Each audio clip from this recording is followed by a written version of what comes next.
Assalamualaikum warahmatullahi wabarakatuh. Shalom Om Swastiastu. Namo Buddhaya dan salam kebajikan untuk kita semua dan seluruh Tribuners dimanapun Anda berada. Senang sekali saya Anissa Husnuzan dapat kembali menyapa Anda dalam ngobrol virtual pada hari ini, yang dimana hari ini kita sudah kedatangan tamu spesial, yakni Bapak Kabid Pendidikan Madrasah Kementerian Agama Sulawesi Selatan. Assalamualaikum Bapak Muhammad Tonang Cawido. Waalaikumsalam warahmatullahi wabarakatuh. Masya Allah, kelihatannya Bapak Pak Tonang ini masih tetap bugar ya Pak ya. Puasanya lancar Pak, Alhamdulillah. Alhamdulillah hari ini lancar. Alhamdulillah. Dan tentunya mudah-mudahan kita semua berharap mudah-mudahan Pak Tonang selalu sehat, selalu bugar, dan tentunya selalu bermanfaat bagi masyarakat sekitar. Amin ya Rabbal Alamin. Nah, memasuki mungkin hari ke-28 Ramadan Pak, 1444 Hijriah. Dan sekaligus menanggapi putusan resmi Muhammadiyah mengenai Hari Raya Idul Fitri yang akan dilaksanakan pada Jumat 21 April mendatang. Bagaimana mungkin tanggapan Bapak mewakili Kemenak, khususnya bagaimana atau mungkin kapan Kemenak rencananya akan melaksanakan sidang isbat? Ya. Kami selaku di pemerintah oleh Kementerian Agama yang memberikan pelayanan khususnya pelayanan keagamaan, dan salah satu tugas fungsi Kementerian Agama itu memberikan layanan keagamaan dan pendidikan. Nah, adapun soal paham dan praktek keagamaan itu kami di pemerintah setidaknya harus memfasilitasi semua. Karena penentuan awal Ramadan dan awal Syawal itu setiap tahun itu memang agama Islam ada dua metode yang digunakan. Yaitu metode hisab dan metode ru'yat. Kedua metode ini dimungkinkan dan diakui oleh umat Islam sebagai para ulama dan para ulama dan cendekia. Nah, tentu dari kedua metode ini, metode hisab dan metode ru'yat ini yang diakui, tentu ada efeknya, ada akibat. Nah, pihak kami di Kementerian Agama tentu memfasilitasi kedua metode ini, metode hisab dan perhitungan dan menggunakan ilmu pengetahuan. Itu 5-10 tahun ke depan kan sudah bisa ditentukan, waktu itu sudah bisa ditentukan dengan menggunakan ilmu pengetahuan astronomi, itu sudah ditentukan. Nah, kemudian ru'yat artinya pengamatan langsung, menggunakan pengamatan langsung itu juga diakui oleh para ulama, dan ini juga menjadi praktek pada masa Nabi. Jadi ada seorang sahabat yang meminta petunjuk, meminta fatwa kepada Rasulullah bahwa saya belum melihat bulan. Ketika belum melihat bulan pada waktu itu, nah kemudian Nabi memberikan apakah di daerah tertentu itu sudah ada, kalau sudah ada silahkan diikuti. Artinya memang melihat pengamatan itu diakui. Ya. Kedua ini yang digunakan oleh umat Islam untuk menentukan awal Ramadan dan awal Zulhijjah, kemudian juga awal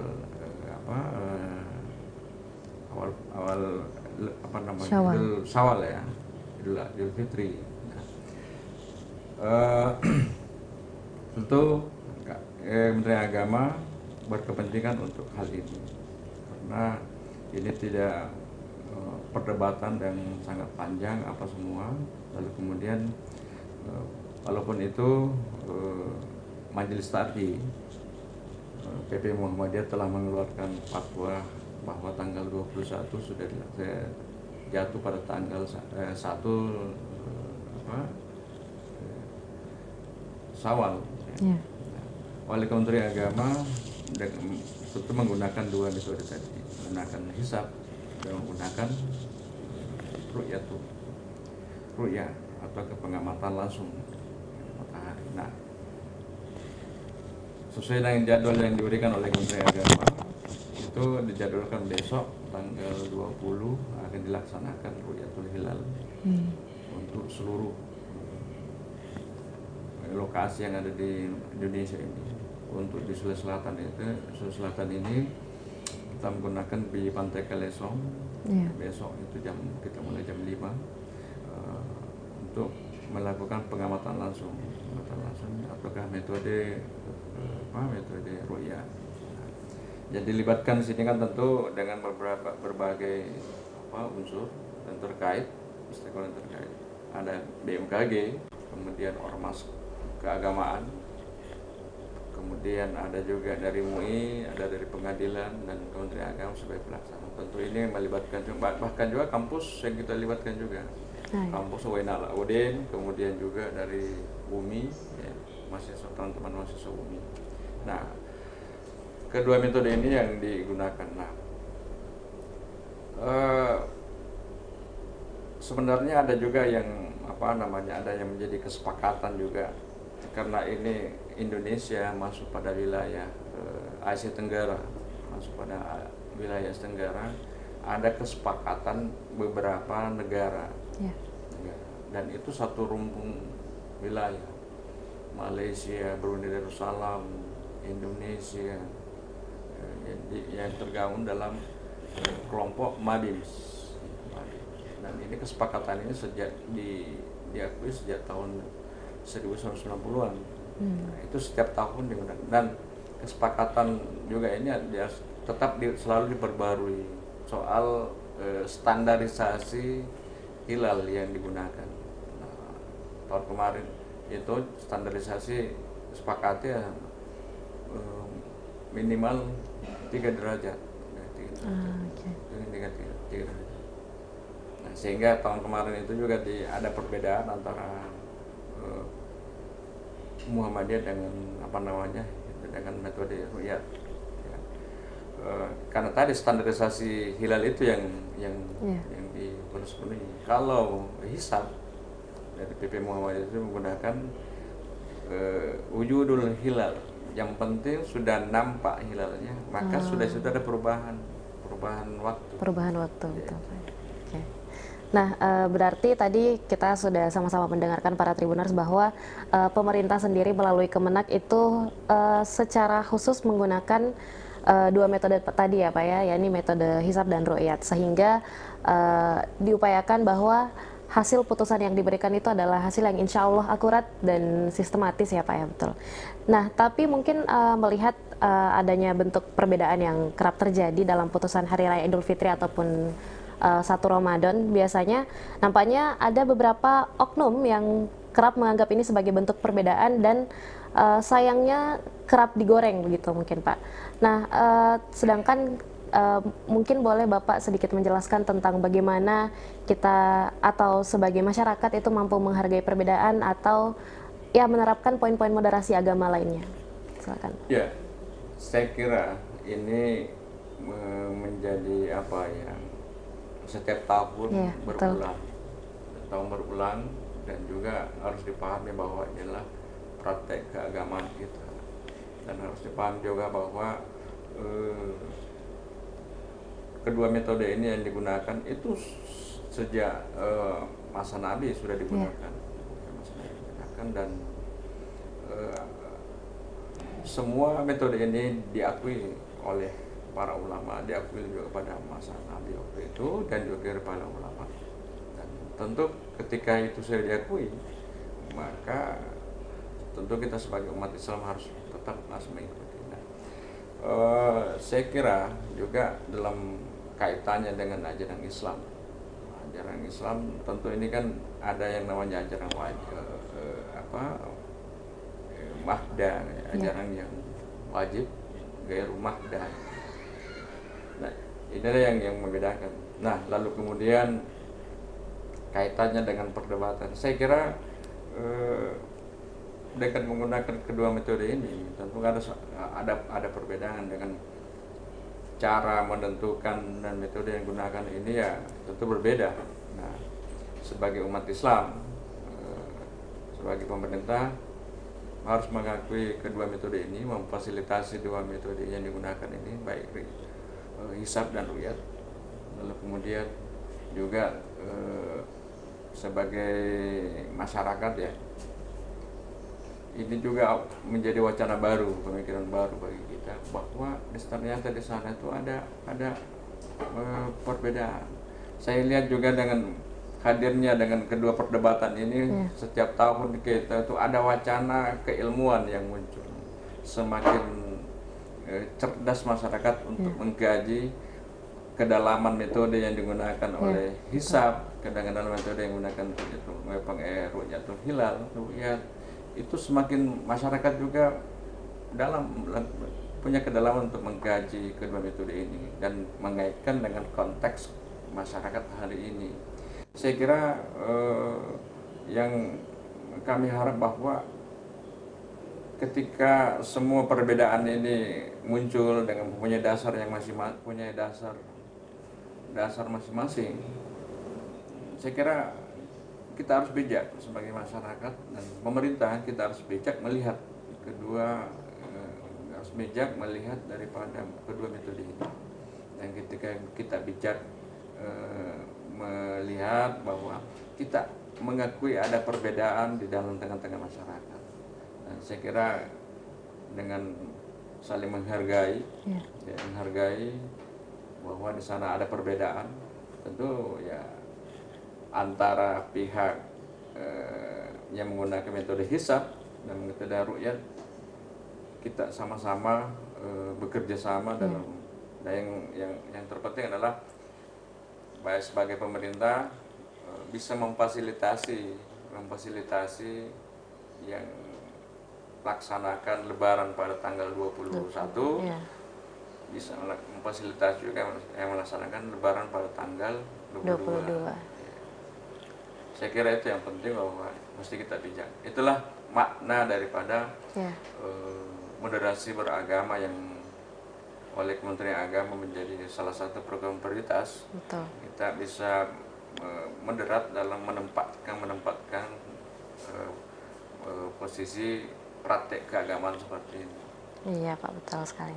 Nah, mengingat mungkin adanya potensi pelaksanaan Hari Raya Idul Fitri yang jatuh di 2 hari Pak ya, tanggal 21 dan tanggal 22 nanti, adakah mungkin agenda khusus atau perencanaan yang dilaksanakan oleh pihak pemerintah melalui Kemenak, khususnya di wilayah Sulawesi Selatan dalam rangka persiapan Hari Raya Idul Fitri 1440 Hijriah ini? Ya, bagi kami di Kementerian Agama memang setiap tahun ini rutin ya, rutin kita melakukan pengamatan baik itu untuk awali satu Ramadan kita memang satu hari itu kita lakukan Ru'yatul Hilal ya. Kemudian juga menjelang satu Syawal juga kita juga lakukan pengamatan Ru'yatul Hilal dan dipusatkan di Tanjung Takalar. Lalu kemudian juga pada saat Zulhijjah, itu juga satu Zulhijjah, kita juga menjelang satu Zulhijjah kita juga memfasilitasi masyarakat untuk melakukan pengamatan di pantai Galesong. Nah, itu ya. Nah, ini yang rutin memang kita lakukan. Karena kenapa? Supaya masyarakat tahu bahwa ini loh, ada kenyataan seperti ini, ada metode seperti ini. Nah, itu. Lalu kemudian juga karena itu menjadi fakta di masyarakat bahwa ada perbedaan seperti ini dengan pemahaman keagamaan. Nah, tentu bagi kami di Kementerian Agama mempunyai kewajiban untuk memberikan pemahaman yang utuh kepada masyarakat.